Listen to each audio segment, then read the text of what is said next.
सोलापूर शहरातील सोनीनगर परिसरात असलेल्या महात्मा गांधी प्राणी संग्रहालयाच्या समोर रात्री 9:30 वाजता एक जिवंत मगर आढळली। यामुळे परिसरात एकच खळबळ उडाली।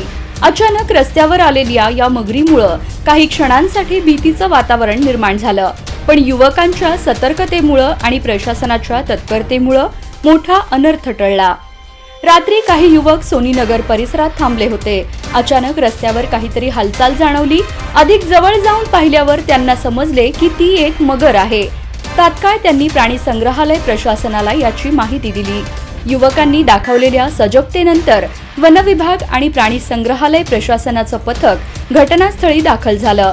रात्री 10 ते 10:30 दरम्यान संयुक्त मोहीम राबवून कॅच पोल या विशेष उपकरणाच्या मदतीनं सुमारे 3 फूट लांबीची मगर सुरक्षितरित्या पकडण्यात आली। ही मगर कोठून आली हे अद्याप स्पष्ट झालेलं नाही। प्राणी संग्रहालयातूनच ती बाहेर पडली असावी की दलदलीतून पाणी कमी झाल्याने ती बाहेर आली, यावर चर्चा सुरू आहे। काही वर्षांपूर्वी प्राणी संग्रहालयातून मगरीची पिले बाहेर पडल्याची नोंदही आहे।